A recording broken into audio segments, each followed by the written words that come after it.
बिस्मिल्लाहिर्रहमानिर्रहीम। दोस्तों, पिछली वीडियो में हमने LLB 5 ईयर एनुअल सिस्टम के थ्रू जो होता है उसके हमने पार्ट फर्स्ट के यानी कि पहले साल के पहले एनुअल एग्ज़ाम के सब्जेक्ट्स के बारे में पढ़ा था कि हम कौन कौन से सब्जेक्ट पढ़ेंगे इस साल में, और पहले साल के अंदर जो सब्जेक्ट्स आते हैं वो कितने कितने मार्क्स के होते हैं। तो हमने ये डिस्कस किया था।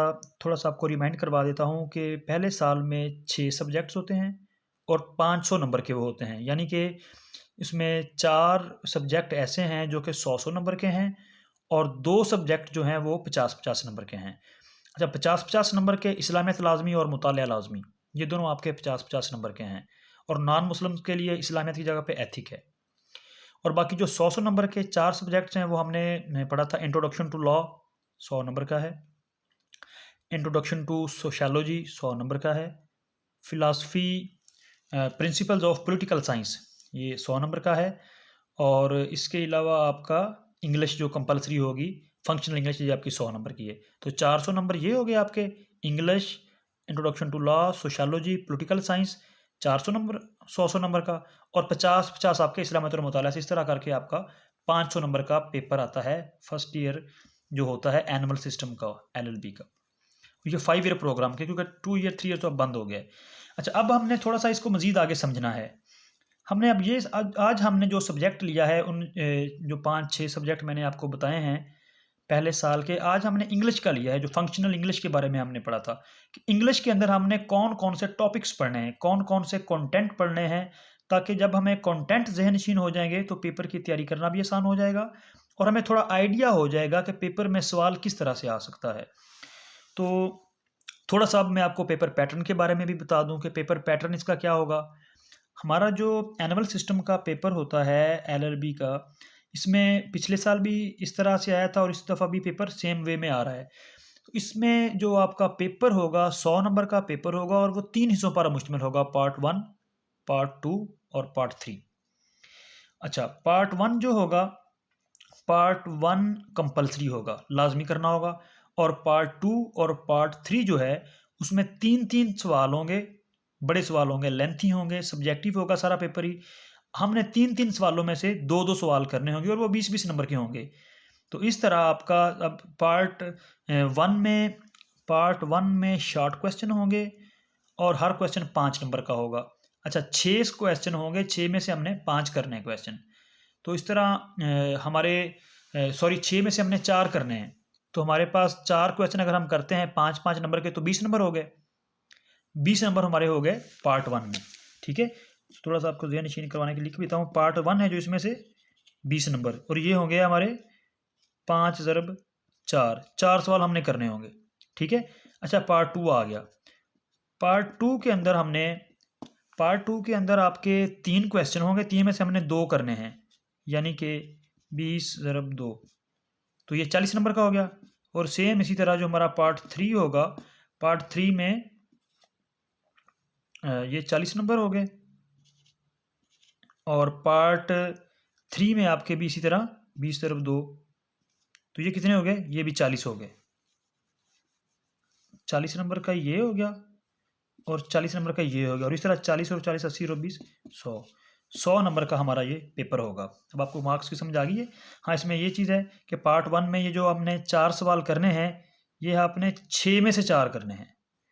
ठीक है, और इसमें से आपने ये जो 2 करने हैं, ये आपने 3 में से 2 करने हैं, और इसी तरह आपने ये वाला पार्ट है, तो यहाँ भी आपने 3 में से 2 करने हैं। तो ये आपको पता होना चाहिए कि 2 यहाँ से, 2 यहाँ से, और 4 सवाल आपने यहाँ से कर लिया। तो इस तरह करके आपका ये वाला जो है पार्ट 100 नंबर का पेपर आपका जो है वो क्लियर हो जाएगा। ठीक है जी। अब हमने थोड़ा सा आना है, पेपर के पैटर्न की भी आपको समझ आ गई। अब हमने इसके कंटेंट्स टॉपिक्स देखने हैं कि हमने टॉपिक्स कौन कौन से पढ़ने हैं। तो इंग्लिश कंपलसरी है, और इंग्लिश का मैं आपको ये बात बताता चलूँ कि इंग्लिश का बहुत ही इम्पोर्टेंट रोल है लॉ के लिए, लॉयर्स के लिए, जजेस के लिए, हर तरह के पेपर्स पास करने के लिए। और इसका जो सिलेबस इस्लामिया यूनिवर्सिटी ने दिया है, ये बेहतरीन किस्म का सिलेबस है। हालांकि ये इंटर के बाद फर्स्ट ईयर है लॉ का, लेकिन उन्होंने इतना फंक्शनल इंग्लिश को इतना मौसर करके उन्होंने सिलेबस बनाया हुआ है कि अगर आप लोग ये फर्स्ट ईयर में सिलेबस को कंप्लीट पढ़ लेते हैं, जैसा कि इसको पढ़ने का हक है और जैसा कि इंशाल्लाह हम इसको अपने यूट्यूब चैनल पे ही पढ़ लेंगे। ये आपको लाइफ टाइम के लिए ये जो चीज़ें हैं, ये एक जो है इंग्लिश लैंग्वेज का सिलेबस आपको एक स्किल का काम देता है ड्यूरिंग प्रैक्टिस। तो आपकी जितनी भी कोर्ट लाइफ, चूँकि कोर्ट केसेस सारे रिटन में जो भी होते हैं वो सारे इंग्लिश में ही होते हैं, ठीक है? और वैसे भी ऑफिशियल लैंग्वेज जो इंग्लिश ही पाकिस्तान में चलती है, तो इसलिए आपको ये इस हवाले से बहुत ही बेनिफिशियल है। ये सब्जेक्ट बहुत ही इम्पॉर्टेंट भी है और बड़ा ज़बरदस्त किस्म का सिलेबस इन्होंने डिज़ाइन किया हुआ है। इसमें उन्होंने कोई चीज़ छोड़ी ही नहीं इंग्लिश ग्रामर से रिलेटेड। तो हम अपने टॉपिक की तरफ आते हैं थोड़ा-सा। अब इसको शॉर्टकट में मैं आपको बताऊँगा ताकि आपका ज़्यादा वक़्त ना ज़ाया हो। तो दोस्तों तकरीबन 11-12 टॉपिक्स हैं जो हमने करने हैं। इन टॉपिक्स का बेसिक पर्पस जो है वो है आपकी स्किल्स इम्प्रूवमेंट करना। जो 4 स्किल्स होती हैं इंग्लिश लैंग्वेज की, कि आपकी स्पीकिंग पावर जो है वो बेटर हो जाए, आपकी राइटिंग स्किल बेटर हो जाए, आपकी रीडिंग स्किल बेटर हो जाए और आपकी लिसनिंग स्किल बेटर हो जाए। तो ये 4 स्किल्स पे बेसिकली ये उन्होंने ऑब्जेक्टिव जो है ये 4 स्किल्स को फोकस किया हुआ है। अच्छा, तो जो चीज़ें हमने पढ़नी, हम कंटेंट की तरफ आते हैं। तो सबसे पहली चीज़ उन्होंने जो सिलेबस का पार्ट बनाया है जो वो है basics of grammar. Basics of grammar. अब बेसिक्स में क्या आता है? बेसिक्स में वर्ड फॉर्मेशन आ जाएगी, बेसिक में सेंटेंस आ जाएगा, बेसिक में ये जो क्लॉज फ्रेज वगैरह जिस तरह करके ये अल्फाज बनते हैं ये चीज़ें आ जाएंगी। डिफरेंट यूजेज आ जाएंगे, अल्फाज का मखसूस किस्म का इस्तेमाल होता है वो आ जाएगा। ये चीज़ें बेसिक्स में आ जाएंगी। बेसिक में बल्कि अगर देखा जाए तो बेसिक्स में आपके टेंस सारे ही आ जाएंगे, क्योंकि टेंस जो है उसके बगैर तो ग्रामर का सोच भी नहीं सकते ना। तो आपके जितने भी टेंसेस हैं, जो 12 टेंसेस हैं, वो सारे के सारे बेसिक्स ऑफ ग्रामर में आ जाएंगे। अच्छा, उसके बाद जो सेकंड चीज़ है वो है, आपको यकीन आइडिया भी होगा सभी को, पार्ट्स ऑफ स्पीच का। पार्ट्स ऑफ स्पीच, तो secondly parts of speech most important, ये जो है ये भी आपका सिलेबस का पार्ट है। बेसिक ऑफ ग्रामर भी आ गई, पार्ट्स ऑफ स्पीच आपको पता है 8 पार्ट्स ऑफ स्पीच हैं, और कुछ जो ग्रामर्स है वहाँ पे वो 9 कहते हैं। आर्टिकल भी इनमें मिक्स कर देते हैं, कुछ आर्टिकल्स को मिक्स नहीं करते, तो इसलिए आर्टिकल्स को इन्होंने वैसे अलहदा से बनाया हुआ है टॉपिक। अच्छा, ये टॉपिक्स को ज़हन में रखते हुए आपने ये बात भी ज़हन में रखनी है, इसमें कौन सा ऐसा सवाल है जो 20 नंबर का आ सकता है सब्जेक्टिव में, और कौन सा ऐसा सवाल बन सकता है जो कि पार्ट 1 में 5 नंबर का क्वेश्चन आ सकता है। अब ज़ाहिर सी बात है, अगर आर्टिकल पे सवाल है तो ये 20 नंबर का तो नहीं आएगा ना, छोटा सा है आ, एन एंड द, 3 आर्टिकल्स हैं, इस पर कितना हम लिख सकते हैं या कितना किस पे होगा। तो इस तरह के जो क्वेश्चन है वो 5 नंबर के आएंगे, लेकिन अगर पार्ट्स ऑफ स्पीच पे डिटेल्ड आ जाता है तो वो ज़ाहिर सी बात है 20 का होगा। तो इस तरह की चीज़ों को आपने खुद से अंडरस्टैंड करना है। अच्छा, आर्टिकल्स, यूज़ ऑफ आर्टिकल आ जाएगा, आर्टिकल का यूज़। उसके बाद आ जाएगा आपका, आपने एनालिसिस करना है फ्रेज में, क्लाज में और सेंटेंस स्ट्रक्चर में। तो ये चीज़ें जो हैं ये भी, फ्रेज किसे कहते हैं, क्लाज किसे कहते हैं, सेंटेंस किसे कहते हैं, ठीक है? तो ये बेसिक में ही आ जाता है बेसिकली। तो फ्रेज, क्लाज और सेंटेंस, इसको भी आपने इसी पार्ट में पढ़ना है। अच्छा, आज हम चूंकि कंटेंट में आपको ये बता दूं कि हम सिर्फ कंटेंट, टॉपिक, पेपर पैटर्न और ये एक जनरल चीज़ें हम डिस्कस कर रहे हैं। हम इंग्लिश का जो 100 नंबर है वो उसमें से जो जो चीज़ें आनी हैं, जितने मार्क्स की जो सवाल जिस तरह से आ सकता है, बेसिकली हम पेपर के पॉइंट ऑफ व्यू से इन चीज़ों को पढ़ रहे हैं। बाद में हम इंशाल्लाह बेसिक ऑफ ग्रामर पे एक पूरी अलहदा वीडियो बनाएंगे, पार्ट्स ऑफ स्पीच पे अलहदा वीडियो बनाएंगे, आर्टिकल पे अलहदा वीडियो बनाएंगे। तो आपको इस मामले में परेशान होने की ज़रूरत नहीं, ये सिलेबस हम सारा इंशाल्लाह कवर करेंगे और जल्दी करेंगे हम। अच्छा, फ्रेज, क्लास, सेंटेंस स्ट्रक्चर हो गया। इसके बाद एक और बहुत ही इंपॉर्टेंट चीज़ है पंक्चुएशन। पंक्चुएशन और पंक्चुएशन के साथ साथ स्पेलिंग्स। अब आप देख लें कि पंक्चुएशन किसे कहते हैं, रमूज़ व औक़ाफ़, ये जो फुल स्टॉप हो गया, कामा हो गया, साइन ऑफ एक्सक्लेमेशन हो गया, क्वेश्चन मार्क हो गया, ब्रैकेट्स को भी कुछ लोग कह देते हैं, ठीक है ना, इन्वर्टेड कामा हो गए, ठीक है, ये जो सारे आपके होते हैं ये आपके पंक्चुएशन में आ जाते हैं, ये सारी चीज़ें पंक्चुएशन में, ठीक है। रमूज़ व औक़ाफ़ इसे उर्दू में कहते हैं रमूज़ व औक़ाफ़, ठीक है। तो ये भी सारे आ जाएंगे। फिर स्पेलिंग्स आ जाएंगे, इसमें स्पेलिंग्स का तो सबको पता ही है। तो इस तरह करके इन्होंने कोई चीज़ ऐसी छोड़ी ही नहीं ना इंग्लिश से रिलेटेड। ये सारा सिलेबस कवर करने के बाद बेहतरीन आप इंग्लिश पे आपका बेहतरीन आपको कमांड आ जाएगी इंग्लिश पे। अच्छा, इसके बाद अगली चीज़ आप देख लें, active voice and passive voice. Active passive, active and passive या voice, active voice, passive voice. तो ये जो है ये भी हमने करना है, तो इस पर भी आप देखें कि 20 नंबर का क्वेश्चन आ सकता है। अच्छा, एक्टिव वॉइस पैसिव वॉइस के बाद नरेशन को आप समझते हैं, नरेशन से डायरेक्ट एंड इनडायरेक्ट कहा जाता है। Direct and indirect speech, direct and indirect speech, direct indirect, ये भी आपके सिलेबस का हिस्सा है। ये जो आपका फर्स्ट ईयर का LLB के 5 साल प्रोग्राम में एनुअल सिस्टम के थ्रू जो होता है, उसमें पहले साल का सिलेबस जो है वो हम डिस्कस कर रहे हैं। अच्छा, अगर नंबर 8 पे हम देख रहे हैं, एक्टिव पैसिव हो गया हमारा। नंबर 6 पे, नंबर 7 पे डायरेक्ट इनडायरेक्ट हो गया। अच्छा, डायरेक्ट इनडायरेक्ट के बाद हम नंबर 8 पे आएंगे, correction of errors. Correction of errors,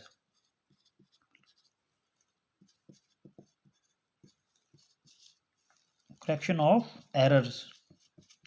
अच्छा, इसमें ऐसे होता है कि जुमले दिए होते हैं, फ़र्ज़ किया 10 जुमले दिए हुए हैं और हर जुमलों में वो एक आधा जो लफ्ज़ है उसको वो इस तरह करके अंडरलाइन कर देंगे। और अब उस हमने उन 10 के 10 जुमलों को, फ़र्ज़ किया 2 नंबर का एक जुमला है तो हमने उनको करेक्ट करके लिखना होगा। किसी में वो करेक्शन ऑफ एरर्स में तो स्पेलिंग की मिस्टेक भी हो सकती है।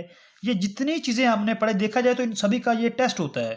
करेक्शन ऑफ एरर्स जो होता है, इन सभी चीज़ों का बेसिक ऑफ ग्रामर हमने पढ़ ली, ठीक है। हमें पता चल गया कि सब्जेक्ट क्या है, वर्ब क्या है, ऑब्जेक्ट क्या है, पार्ट्स ऑफ स्पीच हमने पढ़ लिए, आर्टिकल्स का यूज़ पढ़ लिया हमने फ्रेज, क्लास, सेंटेंस को समझ लिया, पंक्चुएशन, स्पेलिंग को, एक्टिव पैसिव, डायरेक्ट इनडायरेक्ट, ये सारा कुछ समझ लिया। अब यहाँ पे वो आधा जुमला डायरेक्ट में लिख देते हैं, आधा इनडायरेक्ट में लिख देते हैं, या एक हिस्सा एक्टिव में लिख देते हैं, या आधा पैसिव में लिख देते हैं, या आर्टिकल का गलत इस्तेमाल कर देते हैं, या पार्ट्स ऑफ स्पीच का गलत इस्तेमाल करते हैं, प्रोनाउन जहाँ पे लगाना है वहाँ पे वो कोई वो प्रेपोजिशन लगा देते हैं। तो इस तरह से करके ये गलतियाँ होगी, अंडरलाइन किया होगा। और हमने अगर ये सारी चीज़ें हमने तसल्ली के साथ पढ़ी हुई हैं तो ये वाला समझो हमारा फ्री में हो रहा है। हमने ये चीज़ें अगर कर ली तसल्ली के साथ तो करेक्शन ऑफ एरर्स वाले आपके मार्क्स जो हैं ये आपके फ्री के हैं। अच्छा, इससे आगे बड़ी आसान चीज़ें हैं, प्रेसिज राइटिंग, प्रीसाइज भी इसे कहते हैं, प्रेसी राइटिंग। प्रेसी राइटिंग का आपको आइडिया होगा, मजीद तो हम इनको पढ़ेंगे, एक एक टॉपिक पे हमने एक एक टोटल 12-13 वीडियोस बनाएंगे हम इंशाल्लाह, इस पे सिलेबस कवर करेंगे। प्रेसिज राइटिंग में क्या होता है कि एक उन्होंने पैराग्राफ दिया होता है। अच्छा, उस पैराग्राफ, फ़र्ज़ किया 10 लाइनों का पैराग्राफ है, उसमें कोई भी उन्होंने टॉपिक जो है डिस्कस किया हुआ है, तो हमने उसका 1/3 ले लेना है। और वो 1/3 जो हमने लेना है वो हमने ऐसे नहीं करना कि 2 जुमले शुरू से ले लिए, 2 दरमियान से, 2 आखिर से, या एक एक जुमला लेके हमने 1/3 करके 10 जुमले थे तो हमने 3.5 जुमले लिख दिए और हमने कहा जी प्रेसी होगी। हमने जो प्रेसी लिखनी है, जो प्रिसाइज करके हमने लिखना है, उसमें हमने बेसिकली हमने वो पूरा का पूरा जो उनका वो स्टोरी है, वो पूरे के पूरा जो उनका टॉपिक है, वो हमने स्मार्ट वे में और अच्छे वर्ड्स के साथ और हर चीज़ को बयान करते हुए 1/3 में हमने वो लिख देना है। 10 लाइनों की बात थी या 9 लाइनों की बात थी, फ़र्ज़ करें तो 9 लाइनों की बात हमने 3 लाइनों में कर दी है मुकम्मल, ठीक है। और हमने बिल्कुल मुकम्मल की है और हमने अल्फाज का जोड़ तोड़ नहीं लगाया, हमने मीनिंगफुल वे में वो 3 लाइनों में हमने उसे मुकम्मल किया है। तो ये प्रेसी होती है। इन शॉर्ट मैंने आपको समझा दिया है। इंशाल्लाह जब हम इस पे वीडियो बनाएंगे तो फिर इसको तसल्ली के साथ टेक्निकल वे में इसको टैक्टफुली फिर हम पढ़ेंगे। अच्छा, प्रेसिज राइटिंग के बाद आगे कंप्रीहेंशन। कंप्रीहेंशन तो आप लोगों ने पहले भी, कंप्रीहेंशन तो मैट्रिक में भी पढ़ा होगा, इंटर में भी पढ़ा होगा कंप्रीहेंशन।